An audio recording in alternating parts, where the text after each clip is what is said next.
बहुत समय पहले की बात है। एक छोटे से गांव में रोहन नाम का एक लड़का रहता था।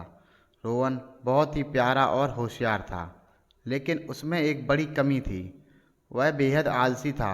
सुबह जब उसकी माँ उसे जगाती तो वह बिस्तर पर ही इधर उधर करवट बदलकर कहता, अरे माँ, 5 मिनट और सोने दो ना। लेकिन ये 5 मिनट कभी 5 मिनट तक नहीं रहते।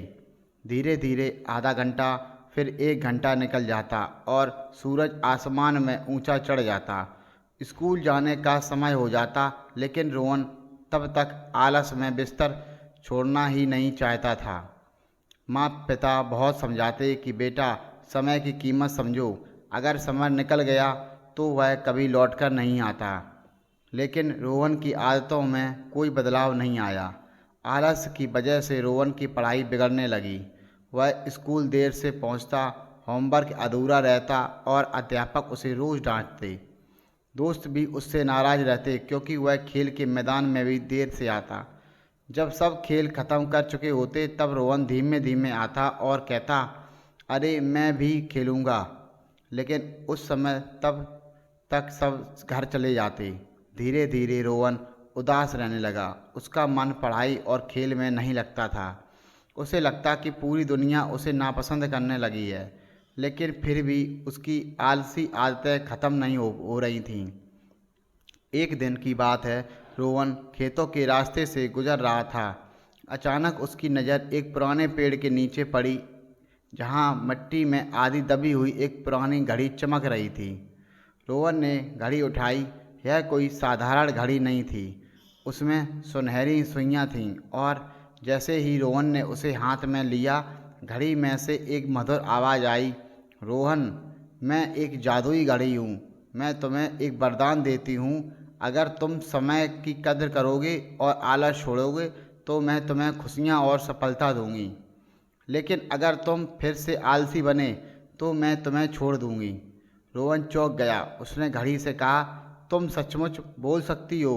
घड़ी मुस्कुराई और बोली, हाँ, लेकिन सिर्फ उनके लिए जो बदलाव चाहते हैं।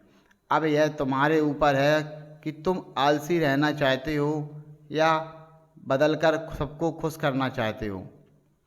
रोहन ने घड़ी की बात मानने का निश्चय किया। अगले ही दिन उसने अपनी घड़ी का अलार्म सुबह 5 बजे सेट किया। जैसे ही घड़ी बजी, उसने नींद में करवट बदली, लेकिन तभी घड़ी की तेज आवाज़ आई, उठो रोहन, समय की कीमत समझो। रोहन चौंक कर उठ गया। उसने पहली बार सुबह जल्दी उठकर सूर्योदय देखा। हवा ठंडी थी, पक्षी चहचहा रहे थे और पूरा वातावरण कितना सुंदर लग रहा था। उसने सोचा, सचमुच जल्दी उठने का मज़ा ही कुछ और है। उस दिन वह समय पर स्कूल पहुंचा। अध्यापक भी हैरान हुए और बोले, वाह रोहन, आज तो तुम समय से पहले आ गए।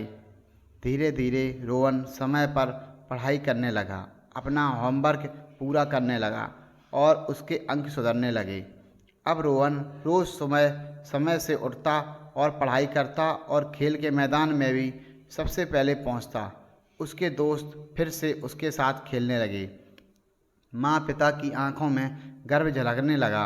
घड़ी हर बार मुस्कुराती और कहती, देखा रोहन, समय की कद्र करने से जीवन कितना आसान और सुंदर हो जाता है।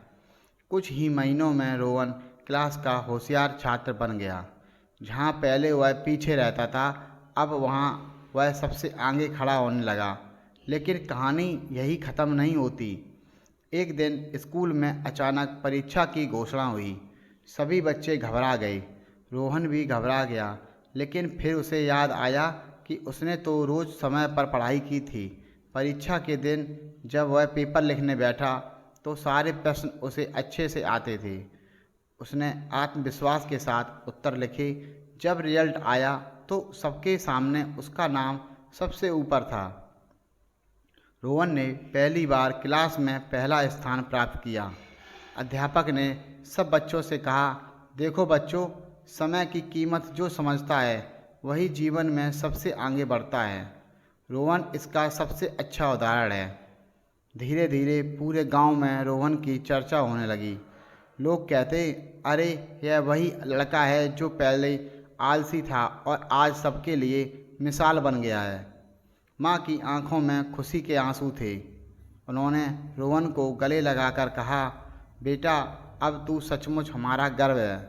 रोहन ने घड़ी को देखा और बोला, धन्यवाद जादुई घड़ी, अगर तुम ना होती तो मैं आज भी आलसी ही रहता। घड़ी मुस्कुराई और बोली, याद रखना रोहन, आलसी जादू मेरे अंदर नहीं, असली जादू मेरे अंदर नहीं, तुम्हारे समय पर काम करने की आदत में है। जब तक तुम इस आदत को बनाए रखोगे, सफलता हमेशा तुम्हारे साथ रहेगी। यह कहकर घड़ी धीरे धीरे चमचमाते हुए गायब हो गई। अब रोहन को समझ आ चुका था कि ज़िंदगी का असली जादू समय की कद्र करना ही है। कहानी से हमें ये सीख मिलती है कि आलस्य इंसान का सबसे बड़ा दुश्मन है। जो समय की कद्र करता है वही जीवन में सफलता पाता है। बदलने का असली जादू हमारे अंदर ही छिपा होता है। इस तरह आलसी लड़का और जादुई घड़ी की कहानी हमें यह सिखाती है कि अगर हम समय की कीमत समझ लें और आलस्य को छोड़ दें तो कोई भी मंजिल कठिन नहीं रहती। दोस्तों, आज की कहानी आपको कैसी लगी कमेंट्स में ज़रूर बताएं और ऐसी ही हेल्पफुल और मोटिवेशनल कहानी के लिए चैनल को लाइक करें, शेयर करें और आप अगर हमारे चैनल पर पहली बार आए हैं तो प्लीज़ चैनल को सब्सक्राइब ज़रूर करें। मिलते हैं नई कहानी में। Okay, bye.